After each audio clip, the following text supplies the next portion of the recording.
Hello, friends. This is Chapter 2. Now, I'm going to start off, because I got a little jumbled trying to record this earlier, with what a lot of people also don't... It's not that they don't understand, it's that they can't find the reason because the reasons don't make any logical sense. And that's true.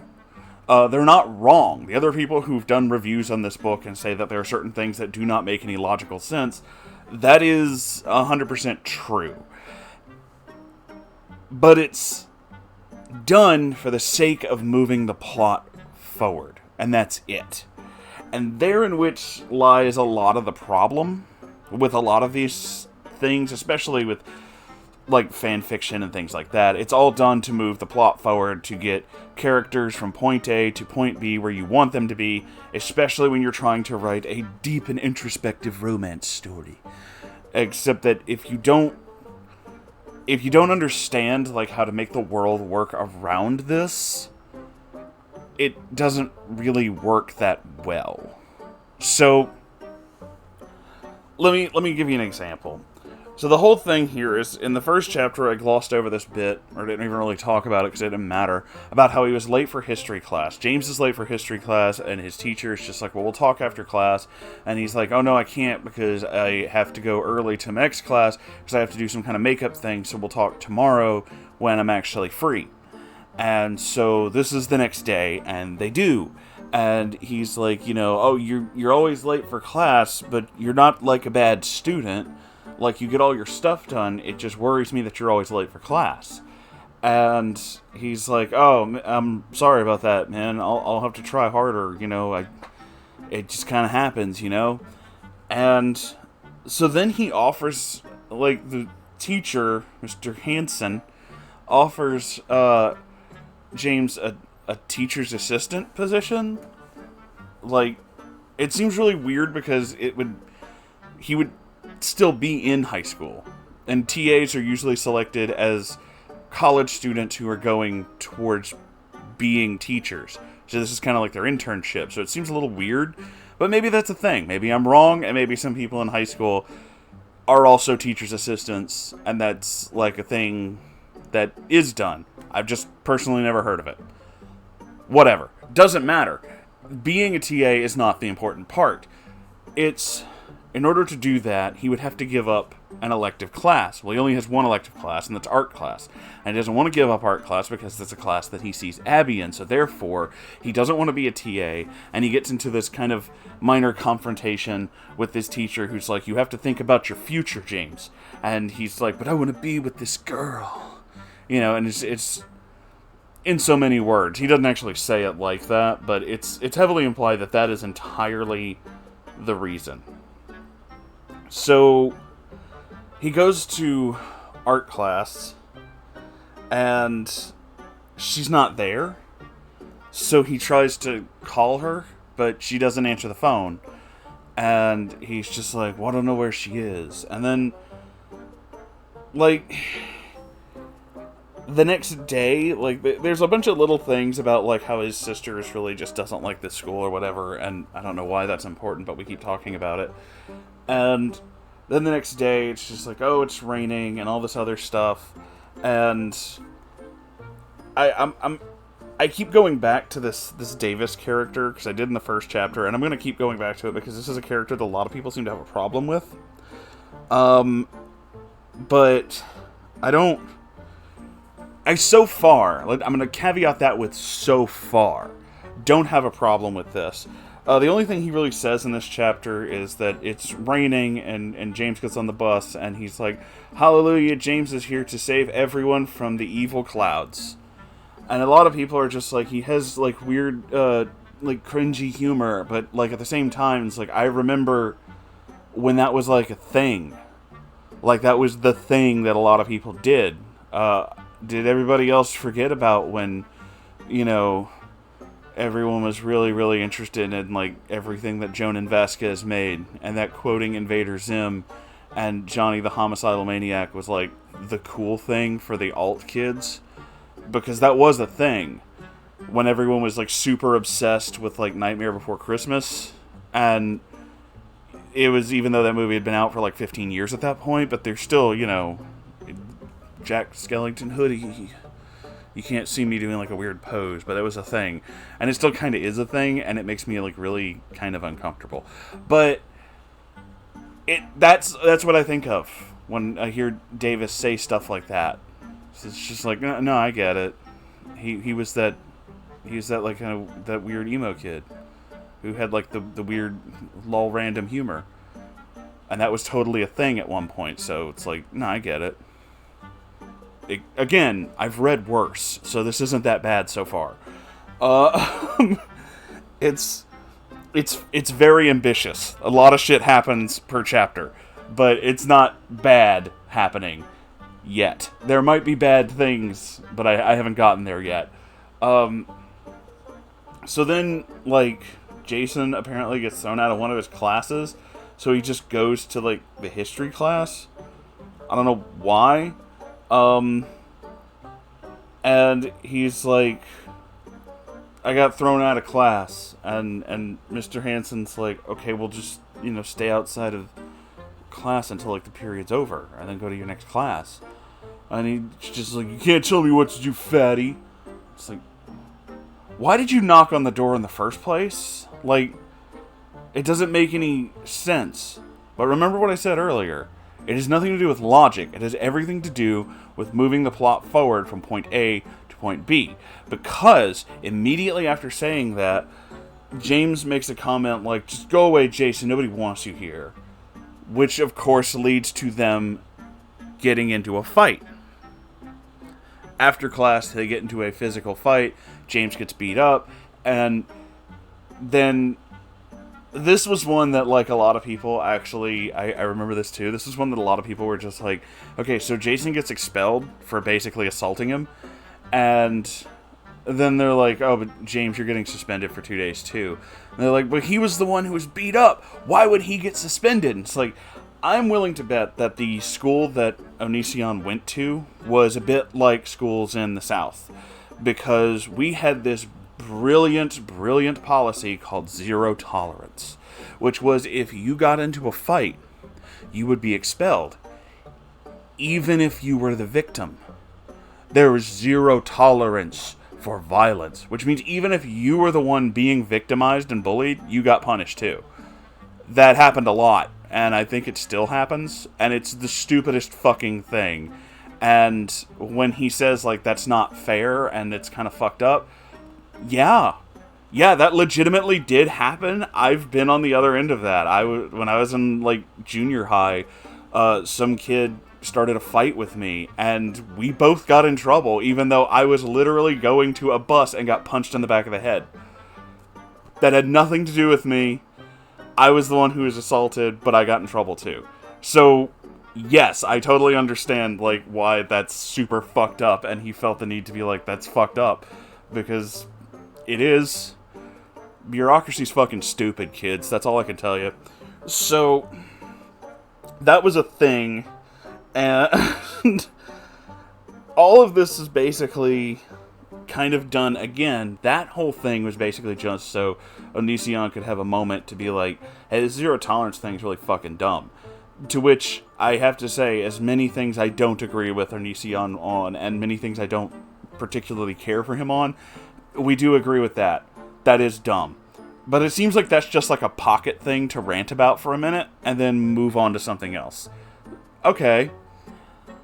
Because after that, it's all about, like, he goes through his classes, and he's going to, he's going to go home now. He didn't see her in art class again, and was just like, oh, man, I really want to see this girl. And when he goes to get on the bus, he sees that she's outside with her boyfriend again by the car, but she's not even looking at him. So he's like, well, I have to go talk to her. And that's where, like, the white knighting comes in. This, I have heard, is, like, a big thing. There's a lot of, like, white knighting and, milady. And that's kind of where, like, this starts to show up, because he immediately is just like, I'm going to go talk to her right in front of this man who is obviously upset with her, and going to make the situation worse, honestly, because now is not the time, and you literally have her phone number, maybe ask about it later, but no, he's gonna intervene. And when he does, like, this guy, Seth, is just like, you the one who called her the other night? Which, of course, raises the question of, like, why would Seth know that? But again, remember our statement. It's not about real logic. It's about moving momentum. It's about getting characters from point A to point B, and that's it. That is the entire focus. So Seth being upset about James calling her is not logically sound, because he would have to be some kind of, like, psychic to know that that happened, unless she specifically told him, but she would have no reason to tell him because she's upset with him and they're going to break up. So why even mention that? But, you know, whatever. Again, this is just one of those things for Seth to be, like, mad, and he gets, he's so upset, and he gets in his car and he drives away real fast because he's a real mad dude. And James is just like, you know, it's okay. And, like, you don't have to put up with that guy, you know? And, like, you know, but I'm like, here for you, you know?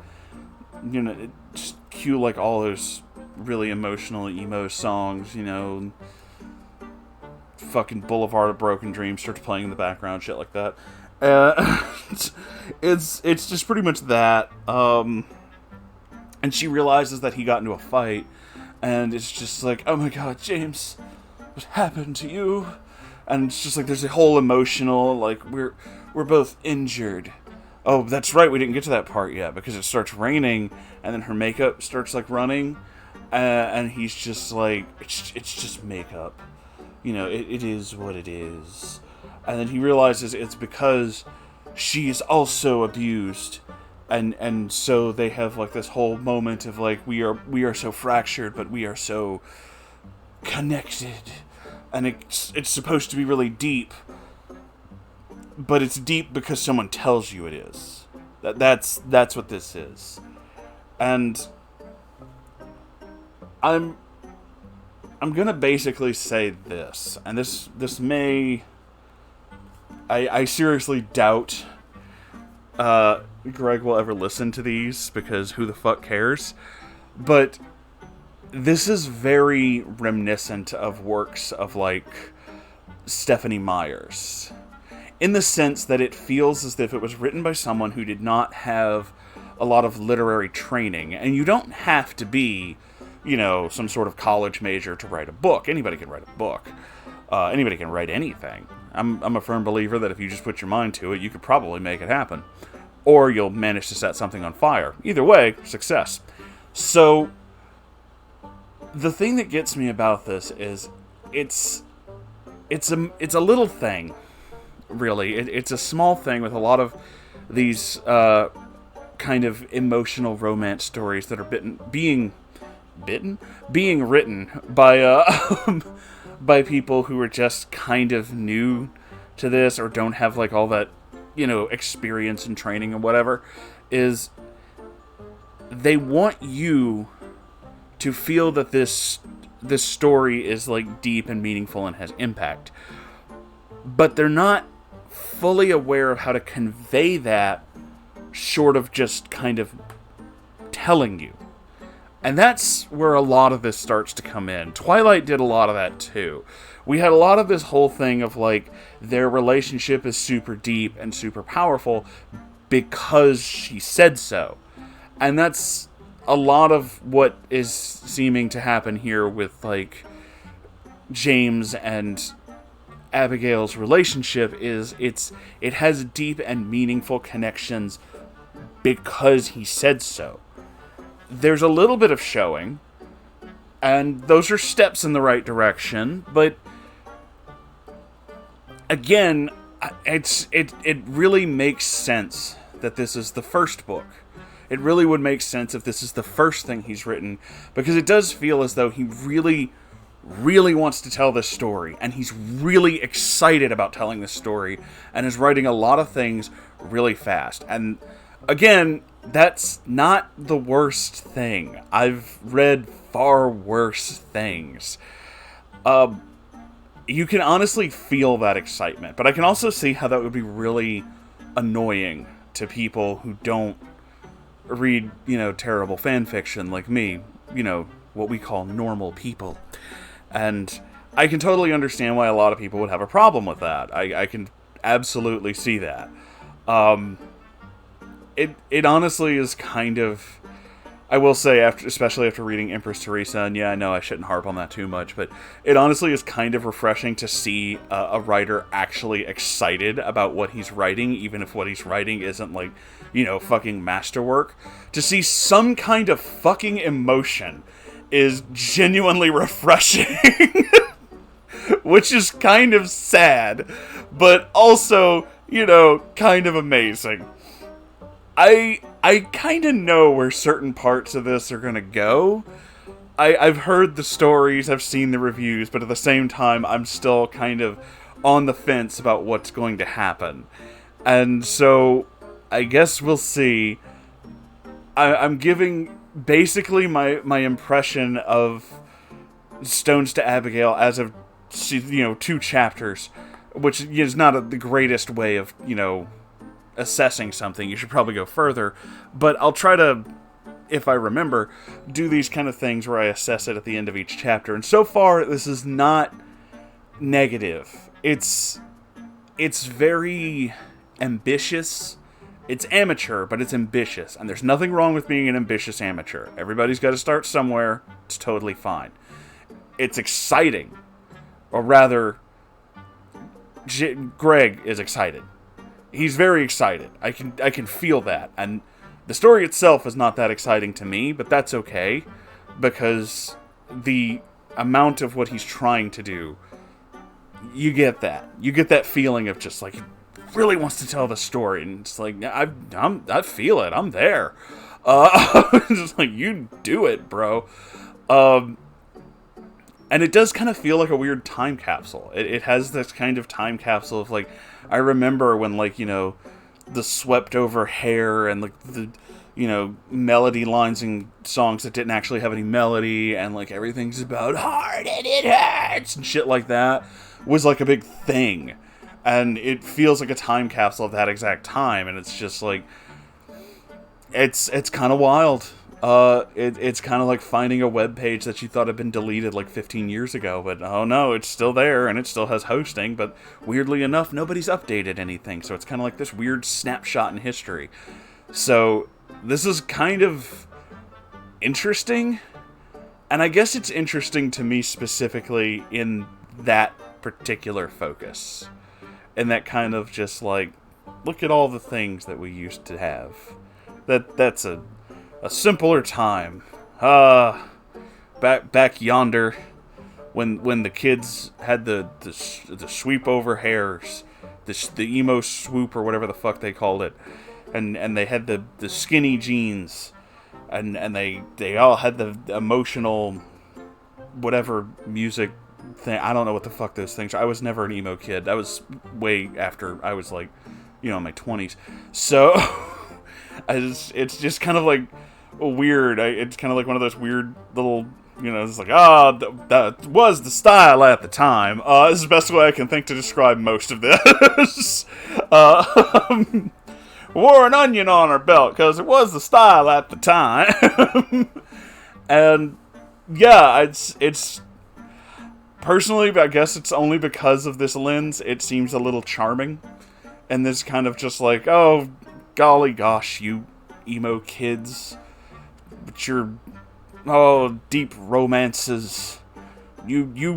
Oh, gosh darn, you just do that. So, but I do know that, like, things are going to happen. I'm rambling, I know. The things are going to happen that'll probably change my opinion. But for right now, it's charmingly simple, and I appreciate that. So, but that's it for this episode. These are running a little longer than I wanted them to, and a lot of it is because I'm just really rambling. And I'm sorry about that, but yeah, okay. Thanks for watching this, and I guess I'll see you in the next chapter. Okay, goodbye!